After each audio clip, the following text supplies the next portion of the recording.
bonjour à tous, bienvenue dans l'éducation financière. Alors, pour chercher les financements, certaines personnes vont dans plusieurs structures, mais d'autres vont même à l'endettement. Comment faire et vivre avec une responsabilité morale que vous devez rendre, c'est que vous avez prêté ou vous êtes endetté chez une structure financière, une banque ou un individu. Nous allons répondre au cours de cette émission éducation financière pour comprendre l'endettement responsable. Il s'agit de quoi? Nous allons recevoir pour nous ce jour un expert en comptabilité, mais également économiste qui va répondre à ces différentes questions. Il s'agit d'Ewing Bikoki qui est avec nous sur ce plateau. Bonjour et bienvenue. Bonjour, monsieur Dewar. Vous allez bien? Ça va très bien. Nous parlons d'un sujet que chacun de nous a déjà carrément fait recours à cette pratique, l'endettement. Est-ce que la pratique mérite d'être aujourd'hui évoquée au cours d'une émission qui consacre carrément une sensibilisation à une éducation financière? Ok, très bon sujet, monsieur Dewar. L'endettement mérite d'être débattu. C'est une belle initiative d'en parler. Parce que l'endettement fait partie de la vie financière d'une personne. Okay. Donc c'est normal. C'est tout à fait normal de s'endetter. En économie, on dit que les agents économiques sont distingués à deux. Il y a des agents économiques qui ont la capacité de financement. Il y a aussi des agents économiques qui sont en besoin de financement. Alors les agents économiques en capacité de financement, il y a ce qu'on appelle les institutions financières, notamment les banques et les micro-crédits. Il y a aussi, de l'autre côté, les agents économiques qui sont en besoin de financement. Okay. Alors, pourquoi il y a ceux qui sont en capacité de financement et il y a ceux qui sont en besoin de financement? Ceux qui sont en capacité de financement, leur rôle, c'est de mobiliser les fonds, mobiliser l'épargne. Ça, c'est par exemple pour le cas des banques. Des banques. Oui, donc leur activité principale consiste à mobiliser les fonds, à mobiliser les financements. Alors, ce financement-là est destiné à ceux qui seront chaque fois au besoin ou en besoin de financement. Il y a ceux qui sont en besoin de financement, il y a des particuliers, des individus comme toi et moi, il y a des ménages et puis il y a des entreprises. Donc, on peut dire une banque qui appelle des entreprises d'ouvrir ou des individus d'aller ouvrir des comptes bancaires d'épargne pour garder ou sécuriser cet argent. Oui. En même temps, la même banque encourage et fait des publicités pour octroyer cette même capital ou ces mêmes financements aux individus encore. Oui, les banques ou les offreurs de fonds prêtables, c'est ça leur rôle au sein d'une économie. Donc, ils sont là pour offrir des fonds à des personnes. Donc, en économie, on parle en termes de marché des fonds prêtables. Très bien. Donc, le marché des fonds prêtables, c'est un marché qui est non géographique, mais un lieu où se rencontrent des gens qui ont les besoins de financement et ceux qui ont des ressources pour financer. Lorsque je suis un individu ou un particulier, il y a toujours un écart entre mes besoins et mes ressources. Vous vous souvenez, on dit que nous faisons face à plusieurs besoins, à des besoins multiples, mais les ressources sont toujours limitées.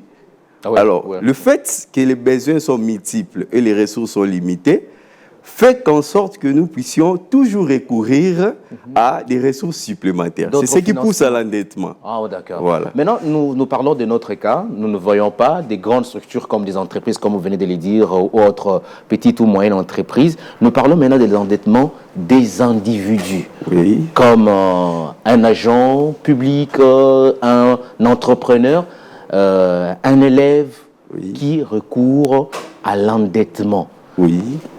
Par quel mécanisme? On connaît déjà dans le secteur formel, c'est les banques qui offrent ce genre de services. Mais nous avons aussi nos pratiques à nous. En Afrique, on l'appelle généralement les banques Lambert. Est-ce que c'est toujours à encourager ce genre de pratiques? En principe, pour répondre à cette question, il faudrait savoir pourquoi les personnes recourent-elles aux banques Lambert. Donc, les personnes recourent aux banques Lambert, c'est parce que les besoins en termes de financement est contraignant. Par exemple, si vous avez perdu une personne proche parent, vous êtes obligé, dans des cas fortuits, de l'enterrer. Il faut avoir les financements. Oui, il faut avoir les financements. Dans le cas où on n'a pas un système de couverture sociale stable au niveau du pays, vous serez obligé de recourir aux personnes qui peuvent vous emprunter. Alors, ça demande la rapidité. Généralement, c'est pourquoi les personnes recourent aux banques Lambert. Est-ce que nous devons l'encourager ou pas? Moi, je dirais il faut les décourager, mais l'encadrer. Sous d'autres sièges, par exemple, là en France, il y a ce qu'on appelle les prêteurs par gage ou les prêteurs sur gage. Donc, ils sont formels. Oui, c'est formalisé, c'est un système formalisé où, lorsque vous êtes en difficulté et que vous détenez un bien qui a une certaine valeur, ces biens-là peuvent être peut-être évalués et la contrepartie, on peut vous donner des ressources où vous devrez rembourser à un terme échu. Alors, maintenant, ce qui est chez nous, carrément, les taux, ça on garde dans le Banque Lambert, qui sont appliqués à la personne qui offre le service. Il vous dira 75%, 50%, 25%, d'autres voire même 100%. Et dans ces cas, il faut toujours voir comment emprunter ce genre de personnes. C'est pratique, en finance, on appelle ça, ces gens, on les appelle les usuriers. Les usuriers existent depuis le Moyen-Âge. Oh, donc ce n'est pas un fait nouveau. Pas un fait nouveau, ça n'a pas commencé ici au Congo. En fait, ces gens profitent de votre situation, du fait que vous êtes dans les besoins, parce que les besoins économiques sont pressants. Vous êtes dans le besoin, vous ne savez que faire, vous êtes obligé, suite à des problèmes au niveau de la famille, vous êtes obligé de recourir à ces usuriers. Alors, dans la plupart des pays, pour faciliter les individus, les particuliers, il y a ce qu'on appelle les systèmes de couverture. Il y a la couverture santé universelle, par exemple, qui permet à un fonctionnaire, ou à un agent public qui n'a pas assez de moyens, qui perd un proche parent, que l'État, le pouvoir public, puisse prendre ça en charge. Mais au niveau aussi de nos entreprises ou des institutions où nous travaillons, nous pouvons aussi nous organiser. Parce que dans la plupart des cas, pourquoi nous recourons aux banques Lambert? C'est parce qu'on ne sait pas par où recourir. Mais si on a une organisation au niveau de la société, on a des caisses par exemple, ça sont des caisses sociales, on peut mettre des pourcentages acceptables au niveau, comme vous êtes ici à EDIC, vous avez une contribution mensuelle que vous donnez. Quand une personne est en déficit financier, il peut recourir à cette caisse-là pour ne pas être exposé à des banques Lambert. Alors, maintenant, nous parlons d'une autre thématique, l'endettement responsable. On a vu carrément qu'il y a quand même des risques à recourir à l'endettement, mais à quand et comment cet endettement devient responsable et bénéfique pour la personne qui part contracter un crédit? S'endetter de manière responsable signifie contracter des dettes. Ces dettes-là, à terme échu, moi qui contracte ces dettes, je serai capable de les rembourser. Parce qu'on est irrationnel dans l'endettement lorsque vous vous endettez au point où vous atteignez ce qu'on appelle la détresse financière. Détresse financière. Exactement. Donc, vous êtes asphyxié par les dettes. Vous êtes asphyxié par les dettes. Donc, vous atteignez votre faillite. Donc, vous n'arrivez plus à rembourser, à respecter ou à honorer vos engagements. Alors, comment s'endetter? Alors, la manière de s'endetter, pour mieux s'endetter, il faut d'abord connaître nos propres revenus.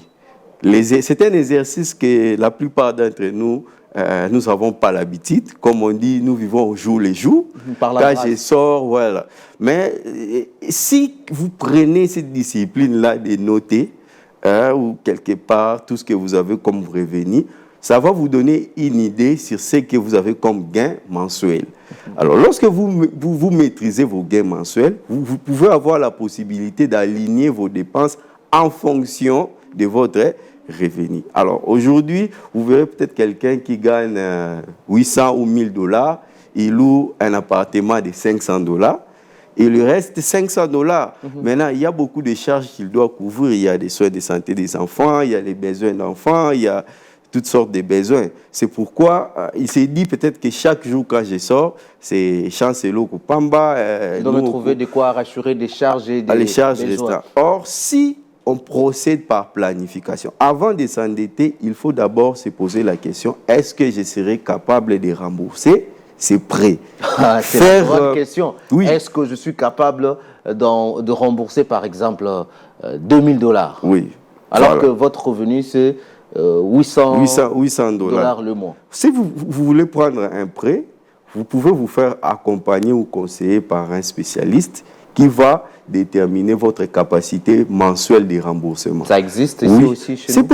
C'est possible. Il y a des cabinets comptables, il y a des experts individuels qui existent. Il y a aussi au niveau des banques, il y a aussi des personnes qui le font, qui sont capables de déterminer votre capacité de remboursement. La personne ou le conseiller va essayer de faire une analyse approfondie de tous vos besoins mensuels, de manière à identifier, à sortir une moyenne qui correspond à vos besoins mensuels et déterminer le montant dont vous êtes capable de rembourser si vous empruntez à quelqu'un. Donc, on a compris, vous devez être à mesure de comprendre vos besoins. Oui. Pour une période quelconque, et vos revenus pour une période quelconque, et que vous dégagez votre capacité de remboursement. Donc, le montant que vous allez emprunter, vous devez être à mesure de rembourser. Et pourtant, vous avez dit au cours de cette émission que les besoins sont pressants de fois, et qu'on est poussé par l'irrationnel de recourir à un crédit. On se retrouve dans des pareils cas. J'évoquerai notamment, il y a une théorie en économie qui dit nous sommes face à une courbe où nous cherchons à atteindre à arriver à une satisfaction maximale. L'homme, de manière réfléchie, cherche à arriver à une satisfaction maximale, mais nous faisons aussi face à la contrainte budgétaire. Donc, il y a le besoin, il y a aussi les revenus qui vous contraignent. Alors là, nous sommes obligés, quand vous n'avez pas assez de moyens, devant ces besoins multiples et des ressources qui sont limitées, il faudrait privilégier les besoins qui sont contraignants. Par exemple, nous avons les besoins qui sont liés au logement. Il faudrait voir si vous ne payez pas, vous risquerez d'être ce sont des besoins contraignants. Les besoins qui sont liés aux soins primaires, il y a à manger, il y a les soins de santé, il y a tout ça. Donc, il faudrait limiter vos dépenses en fonction de vos besoins. Bien que ce qui pousse parfois les gens à un surendettement, c'est quoi? C'est aussi le snobisme. Le snobisme, c'est le fait là qu'une personne, de manière préférentielle, cherche à vivre une vie d'aisance qui ne correspond pas à ses revenus. Vous voyez? Donc, vous achetez des véhicules de luxe, vous voulez louer cher, vous voulez vous habiller cher, donc vous menez une vie de luxe. Vous dépensez plus que vos revenus, vous allez tout droit vers l'endettement. Vous allez droit vers l'endettement. Donc vous n'arrivez pas à... Comment est-ce que l'endettement arrive? C'est lorsqu'une personne n'arrive pas à maîtriser ses dépenses. Il dépense de manière excessive. Bien que il y a des endettements qui arrivent du fait que la personne a... Un cas exceptionnel d'abord. Là, on met de côté. Oui, là, la personne est rompue. Il y a une rupture entre la source de ses revenus, par exemple un cas de perte d'emploi. Là, il y a une rupture entre votre source de revenus et vos besoins. Là, une personne peut aussi entrer dans le surendettement dans ces cas-là, parce qu'il n'a plus les revenus disponibles pour couvrir ses besoins. Il y a aussi des cas où, par exemple, pour des entrepreneurs, il a fait un investissement, mais il n'y a pas eu un retour d'investissement suite à des facteurs qui sont exogènes. Nous prenons par exemple la guerre, prenons le cas de nos frères qui sont à l'Est, vous avez investi, vos activités sont à l'Est, mais il y a eu la guerre qui est arrivée. Vous êtes bloqué ici à Kinshasa, alors vous pouvez recourir, peut-être vous avez des engagements financiers, vous ne serez plus capable de l'honorer du fait de cette situation qui arrive. Donc là, les surendettements peuvent aussi arriver par des situations exceptionnelles, mais en termes courants, ça arrive lorsqu'une personne n'arrive pas à maîtriser ses dépenses, lorsqu'il fait des dépenses excessives. Alors, vos pistes de solutions pour un endettement, parce que vous l'avez avoué que aussi longtemps qu'il y aura le besoin, aussi longtemps qu'il y aura les finances, aussi longtemps qu'il y aura carrément des dépenses, chacun peut être toujours tenté ou peut être contraint à recourir à un endettement. Comment préconisez-vous ces propositions pour un endettement responsable? Pour un endettement responsable, il faut d'abord une planification financière. Ça, c'est la première des choses. Donc, il faut arriver à maîtriser l'ensemble de vos dépenses et donner des prorata, des clés de répartition à chaque type de dépenses. Donc, des choses qui peuvent se faire en Europe ou ça se fait ici chez nous aussi? Il y a des gens qui les font. Ramenons à moi si je prends mon cas, moi par exemple, j'ai pris ces disciplines-là. J'ai essayé de mesurer mes revenus en fonction de mes dépenses. Donc ça existe? Ça existe. Beaucoup de gens le font. Quand il a de l'argent, il sait calculer. Il sait que pour les loyers, je vais mettre par exemple 350 $. Pour à manger chaque jour, il multiplie par le nombre de jours, il a à peu près ce qu'il lui faut. Pour les dépenses liées par exemple au transport, au carburant et tout ça, il estime par exemple ses dépenses mensuelles à autour de 1 500 à 2 000 $. Il a un revenu d'autour de 2 500 à 3 000 $. Il est libre. Là, il a une certaine liberté financière. Il peut aussi épargner les restes. Vous voyez, quand vous faites d'abord l'exercice ou l'exercice de la maîtrise de vos dépenses, vous faites le même exercice pour la maîtrise de vos revenus. OK. Maintenant, lorsqu'il se dégage à chaque fois un écart entre vos revenus qui sont faibles par rapport à vos dépenses, vous devez en principe multiplier des stratégies. Par exemple, sacrifier certains besoins, épargner et créer des activités génératrices de revenus qui vont vous permettre de couvrir certains de vos besoins et d'augmenter vos revenus. En fait, pour nous les Africains, moi j'ai toujours dit qu'il y a une absence de discipline financière, mais on est obligé pour éviter, parce que l'endettement a des conséquences non seulement sur la santé financière d'une personne, mais aussi sur la santé physique. La santé physique, je me suis endetté. Oui, qu'est-ce qu'il y a comme... Non, mais il y a des gens qui ont fait des crises d'AVC du fait d'un surendettement, ou parce qu'il est les banques, les privés, les particuliers, les gens les suivent. Il y a aussi les problèmes liés aux éclatements ou aux explosions des familles ou des ménages. Il fuit parce qu'il sait il y a même des divorces qui arrivent pour les couples où, par exemple, les maris s'est trop endettés ou la femme s'est trop endettée jusqu'à en allant hypothéquer certains biens. Cela crée aussi des sacrés soucis.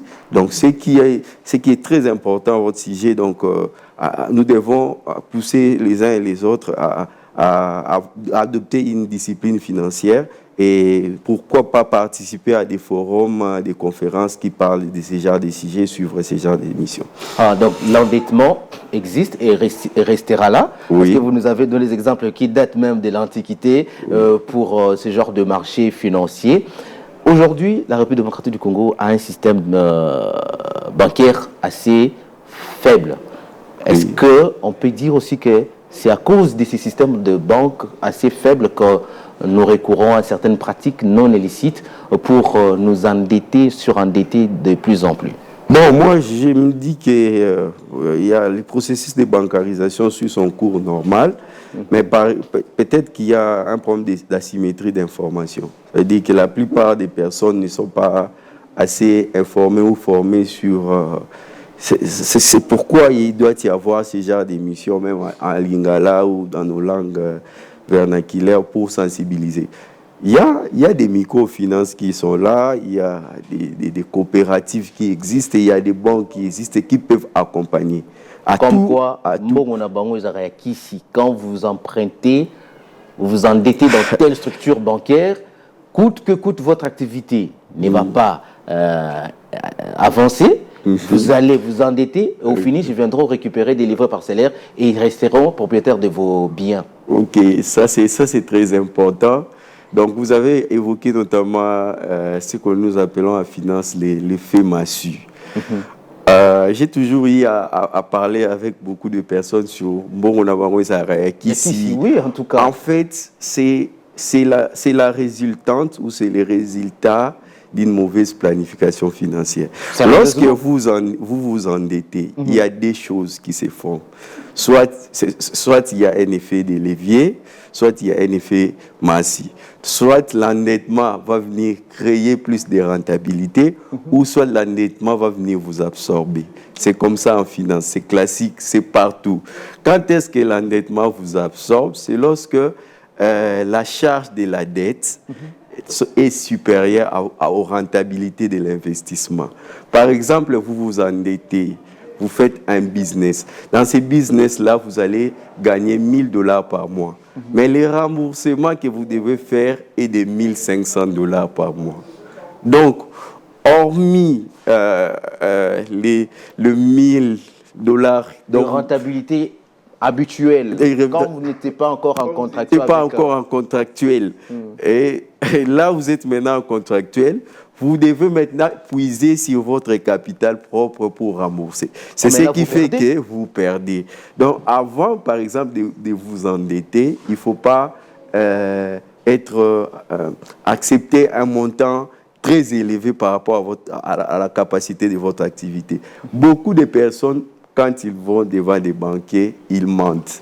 On leur demande, vous tournez avec quel capital? Parce que parfois, ce sont des déclaratifs. Ils disent non, moi j'ai 15, 20 000 dollars. Mais en réalité, il n'a que 5 000 dollars. Alors, vous avez 5 000 dollars de capital. On vous endette pour 7 000 dollars. Oh là là. Vous aurez un effet massif. Cette dette-là va absorber votre activité parce que le coût, la charge de la dette sera supérieure à la rentabilité de cet investissement-là. Donc, c'est des pratiques conseillées aux entrepreneurs, ceux qui vont chercher des financements pour des projets qui existaient et qui doivent renforcer leurs activités. Et ce ne sont pas conseillés, ce ne sont pas des actes à conseiller aux individus. Non, si tu es un individu lambda, tu veux t'endetter, il est important de recourir à un conseil ou un conseiller financier. Ou absolument d'être conseillé par votre banquier, qui va vous orienter sur la manière dont vous devez contracter les prêts et la manière dont vous serez à même de rembourser. Ne prenez pas les initiatives. Bon, beaucoup d'individus ne s'arrêtent qu'à leur fleur, à leur intelligence. Ils disent, bon, moi, j'ai de l'expérience, je m'en sortirai.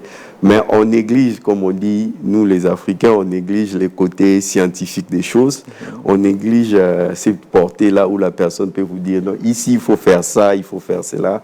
On s'arrête qu'à notre réflexion empirique, c'est là nous plante parfois. Alors, Ewing Bikoki, nous allons vous avoir maintenant, en termes clairs, dans une minute, que faire pour éviter l'endettement irrationnel? Oui. Merci.